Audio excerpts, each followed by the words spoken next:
from NBC News. This is Today with Kathy Lee Gifford and Hoda Kuffi.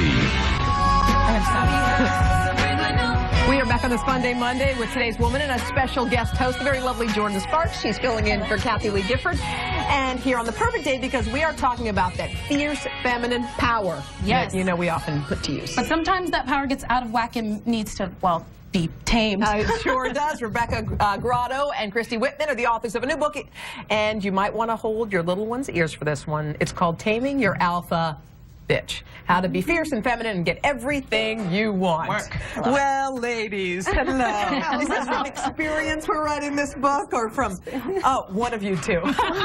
Okay, describe this. What the alpha concept, what does that even mean? Well, you think of a woman who's very forceful, controlling, just a little bit competitive. Even drama queen.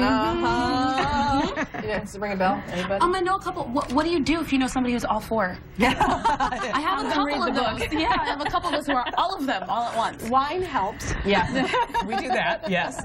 But in addition, we have 5 keys in the book. Okay, let's break it down, because there are different degrees of these bossy types of women.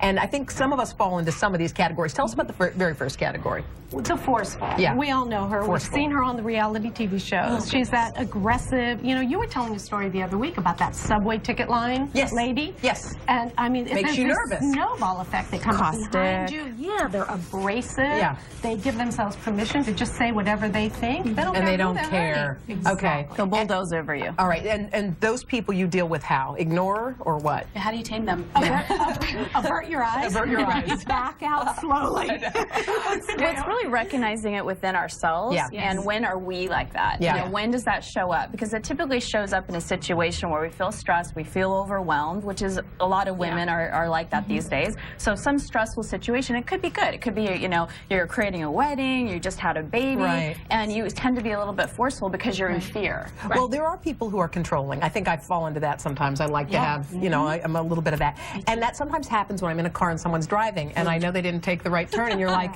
and you don't want to yell at your boyfriend and go, that was the right turn, but you sit there and you're like, I wonder if he's going to discover whatever. That kind of controlling personality ain't great, because I know. You find your finger wagging, you find yourself starting to like feel tense inside. Exactly. But isn't tone kind of the way around that? You can still have that personality and go, honey, remember last time we came and it was so much easier when we turned right here? Well, it is definitely not what you say, but how you say you say things for sure. Absolutely. But yeah, when you're controlling, it's like you're so restrictive instead of being allowing. You know, let the person drive the direction that they need to go in. And like, I can see the fear in your eyes. You're like, well, what if they don't go? And that's what really this whole thing is based in. It's based in fear and lack. Like, are we going to get there on time? Are we going to get there? It's like we have to discover what's the fear behind it. A lot of women become this way because in order to get ahead either professionally or where they are, you kind of have to have, like, you couldn't be sitting where you are on American Idol or any of those things if you didn't have some of those traits, That's why the title of the book is Fierce and We do need to tap into our power, but there's a huge difference between brute force and true and and stepping on people too. I mean, like you said, there's a way to say things and there's a way to approach things. I'm really huge on how people word things and say things, and sometimes it can just come across the complete wrong way. Exactly. Chrissy, how did you come up with the inspiration for this book? Well, you know, for me and Rebecca, she's a therapist over 25 years. I'm a coach for 10 years, and we work with women a lot, and we see that there are 4 major behaviors that really hold women back, and it is being forceful, it's being controlling, being very competitive, and also being the drama queen. And we run workshops together, and we see this all the time with these women. It's like, these are the things that we've gotten, they've gotten us to a certain place in life to help you be driven. But now it's like we need to go beyond them, because more women are overwhelmed, they're stressed, we have more women on antidepressants, they've reached this level of success.